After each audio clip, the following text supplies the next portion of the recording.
Let's continue here on BOXTOROW. We're joined by a gentleman in his first season as the head football coach at South Carolina State. The previous 3 seasons, he was the head football coach at Benedict, did an absolutely tremendous job. The Bulldogs are coming off a bye week, got a rivalry matchup, an old MEAC rivalry matchup on Saturday at home against North Carolina A&T. Chennis Berry, again, the head football coach at South Carolina State, joins us here on the program. What's going on, Coach Berry? How you doing now, man? It's good to be here, man. You doing all right?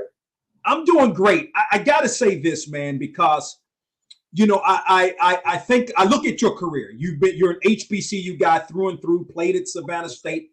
Everywhere you've been, including Morris Brown, when Morris Brown had football, you have been at HBCUs. And to get your opportunities at Benedict the previous 3 years, at South Carolina State this year, shows that, to me, if you put in the work, you put on good tape, as you would say to players, all good things are going to happen to really good people. Can you kind of speak to that, and now getting this opportunity as the head football coach of the Bulldogs? Man, listen, first of all, thank you for acknowledging that, man. God is good, man. I'm grateful. Like you say, man, paid the fee in HBC football.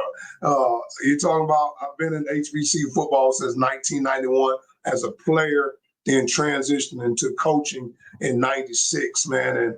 And I've seen it all, so grateful when you just continue to fall in love with the process, and you just bloom where you planted. I truly believe in blooming where you planted. Don't worry about the next job.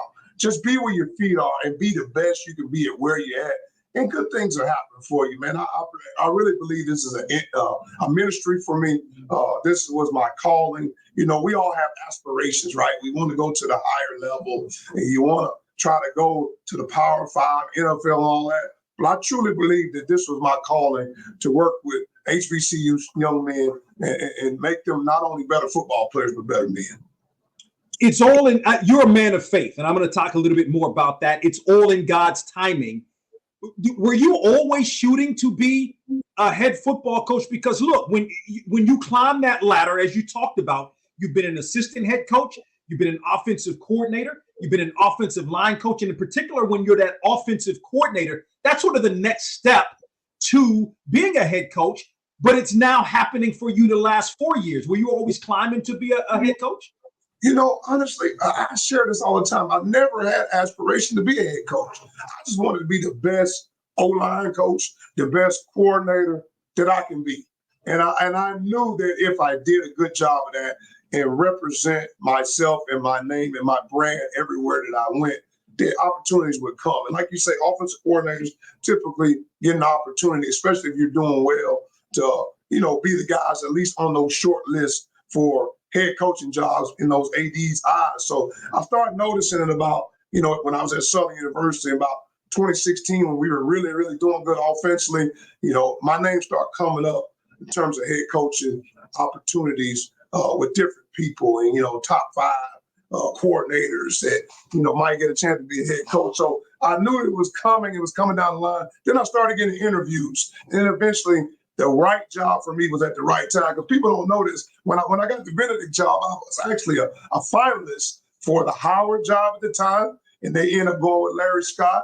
And I also was a finalist for the Fort Valley job. And they end up going with the young man that's at John C. Smith right now. So yeah, Maurice Flowers. Mo Flowers, that's right. They ended up going with Mo Flowers. So, I was always kind of in the mix, but it was a great opportunity for me at Benedict College, and I'm grateful, for the time that I had here. Now it's time for me to write my own story here at South Carolina State, and I'm grateful to be the head football coach here. And I think it's a solid story to this point. I mean, look, you're 1-2, but look, you played Georgia Southern. It's an FBS program. You had Florida A&M on the ropes. You had a really nice win against the Citadel, and now you're coming off an off week. Your thoughts, and I think that's interesting, an early off week. So your thoughts on not only on the field where your team is right now, but off the field as well at 1-2, having had the off week as well. Oh, I feel great about our program. Like you say, we went down to FAM, had an opportunity to win, man. We were up by 11 in the fourth quarter, man. We just didn't know how to win at the moment, but we learned from that. I always say we don't lose, we learn, and we actually learned from that loss. And then we came back and played a good Citadel team. And anybody that watches Citadel, they have a good team. And we went to a hostile territory, found a way to win a close game. So that brought us closer together and got our young men believing. Then we went to play Georgia Southern. And like I say, man, whenever you get a chance to play those FBS, we want to play well. Obviously, we have an aspiration that the mission doesn't change, try to go 1-0, but those games are tough. And so to have the off week has been amazing. Our team really believes. I truly believe, man. And again, people will see it, but we have a really, really good football team, and we're gonna do some really good things this year. But we love where we are right now. As a staff, we love where we are.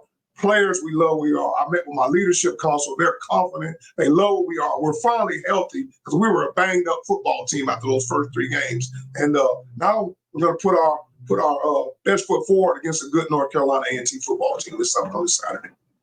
Chennis Berry, again, in his first season as the head football coach at South Carolina State, he joins us here on BOXTOROW. The Bulldogs are hosting North Carolina A&T. Again, Benedict is a Division II school, but it's a private school. South Carolina State Division I, but it's a public school. Have you found it, in terms of navigating and the scholarships and all of those kind of things, how has it been so far for you at South Carolina State, in particular with it being a public school, where maybe at Benedict, even though it's a smaller school, you could operate a little more freely, if you will? Well, there's definitely a difference. I never really understood the difference between state institutions and private, but there is a difference. And you're right. At Benedict, we were private. Things happen a lot faster. And I'll just say, I'll leave it like this: in public, in state school, it takes a little longer. There's a few more red tape things you have to go through, but it's been fun, man. South Carolina State is a brand. It's a brand nationally. Universally. People know about South Carolina State, and it makes recruiting and things of that nature a whole lot smoother because there's so many Bulldogs, not only in the state of South Carolina, but there's Bulldogs all over this nation. And they really, really love, and they're very, very proud of this institution. And it's my job, my obligation as the head football coach to lead from the front and put us back to respectability like we should and we deserve to be. And that MEAC, I think the MEAC, with you coming in at South Carolina, I think every team is going to, all said and done, the MEAC as a whole is just very improved this year. But let me talk personnel. You mentioned, really liking your team and the play. Eric Phoenix, let me start there. The quarterback, he played for you a couple of years ago at Benedict, transferred to Murray State, where he played. I don't know if he played or not, but he was at Murray State last year. And now he's doing some things for you now. Just talk about how he's played so far. Eric has played really, really well, honestly.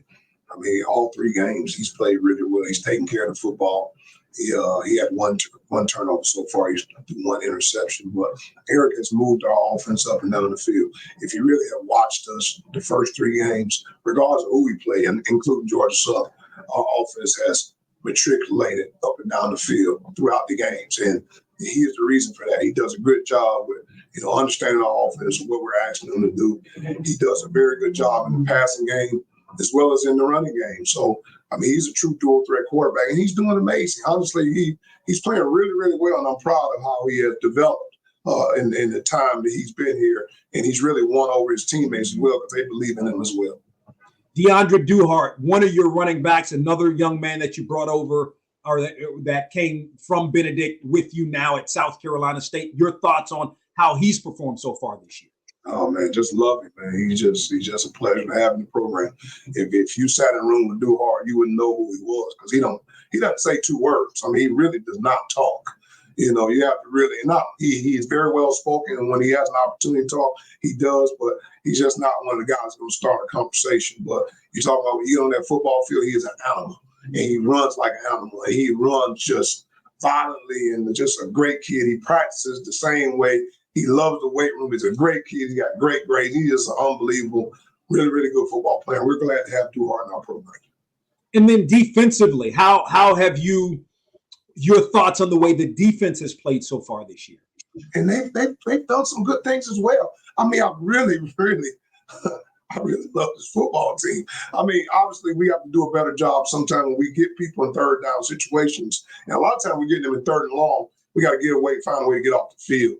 But I think they're doing a really good job. We're stopping the run, and that's what it's all about. Come down to stopping the run, putting teams in tough situations to try to convert on third down. I think we're doing that. We just continue. We got to continuously grow. I'm going to keep repeating and keep reiterating, I love where we are as a football team right now. And we'll continue to show the world what South Carolina State football is all about. I mentioned you throughout your career, you've been at HBCUs. One of the HBCUs you were at twice, North Carolina A&T, who's the opponent on Saturday. Your thoughts on the Aggies so far this year? Well, of course, they just suffered a tough one against their rival, man. Whenever you play a rival, man, it's just so much can happen. And one or two plays can turn into a nightmare, man, because it can just start spiraling. And once that momentum start rolling the other team's way, it's hard to kind of stop it. And everything went North Carolina Central's way that night, to be honest. But, A&T's still a good football team. They're 1-3 right now. They lost to Wake Forest, a good Wake Forest team. They lost to, of course, North Carolina Central. They lost to the University of Delaware, which is a top FCS program. So they lost to some good football teams, good football programs, but they beat a tough Winston-Salem team in overtime. So we have nothing but respect for the Aggies. We understand what Aggie pride is all about. We understand they're really, really powerful alumni as well, just like these Bulldog alumni are very, very powerful. So I think overall it's going to be a great atmosphere. If I were any fan, I would buy a ticket for this one because it's going to be rocking and rolling here at Oliver C. Dawson Stadium. Can't wait to welcome the Aggies into our stadium. Yeah, it always is. Two last thoughts. Do you talk to your guys a little bit differently? Because again, for this week, because again, to your point, your A&T got blown out by a rival, and they're wounded a little bit. And do you talk to your guys a little bit differently? Maybe, hey, we need to make sure we stay on task because this is a team that's really looking maybe to rebound mightily from that kind of loss and put that kind of loss behind it. Really, we just getting prepared for the opponent, man. Honestly, man, we suffered a loss the last time we were on the field as well. So really, more so, we're just working on us, man. And we had an unbelievable off week. I mean, we practiced Tuesday, Wednesday, and Thursday last week, and you talking about great practices, great energy, great momentum. And really, we're just working on us. We're going to respect our opponent, and we're going to make sure that we prepare for a good A&T football team. But really, it's a big game because it's the next game. And our young men understand every game is important, but A&T is super important. Why? Because it's our next game. So we'll prepare for them the same way. We're going to get 60 minutes, and we want to make sure every opportunity we get to try to go 1-0, we're going to try to do so. Last thought, and we appreciate the time. I often hear you talk. You and I have talked for years now, but again, on these conference calls, you mentioned the fact on the MEAC call on Monday that you had 9 of your players were baptized. The previous Sunday, and you had talked about, I think the week before, talked about 15 of the guys wanted to be saved, had went up in front of the church going back a couple of weeks ago. Just can you kind of speak to that? What does that mean to you? Oh, it means the world to me. I mean, honestly, winning games are important. They are very important. That's how I stay employed. But winning souls, getting young men to, give their life to Christ, that's probably more a bigger win because you're winning in the game of life, not just winning in the football field. Because we know that this game, football, has an expiration date, and it's going to go a whole lot longer. The game of life going to go a whole lot longer than the game of football. But it just brings joy to my heart. And again, I want to reiterate this because I don't want people painting the picture that I force religion on anybody because I don't. I just lead from the front. I'm a man of God, and I don't run from it. All right, I don't press it on anybody.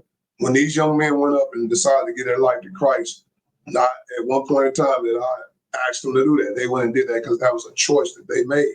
And when they made that choice, they wanted to take the next step. A lot of people go up and join churches and say they want to, give their life to Christ, but they don't go and follow through with it. These young men, on their own, without Coach Berry's guidance, decided that church that they went to, they actually wanted to get baptized. And it's literally right across the street from our campus, New Mount Zion Baptist Church. And to see 9 of those young men with some of their families in attendance, be able to get baptized and me be able to witness it, that was ultimate win for me. So winning games are extremely important. Winning souls are probably more important for me. Thank you for sharing that. Chennis Berry, again, in his first season as the head football coach at South Carolina State, joins us here on the program. The Bulldogs are hosting the North Carolina A&T Aggies on Saturday. Coach Berry, always appreciate the time. Continued success to you and the Bulldogs. Thank you so much, man. God bless you. Love what you're doing. You keep doing what you're doing. Keep bringing knowledge to everybody in the world about what's going on our campuses, man. So grateful for you, and thank you for the relationship that you and I have. Appreciate you, man. It's a great day. Absolutely.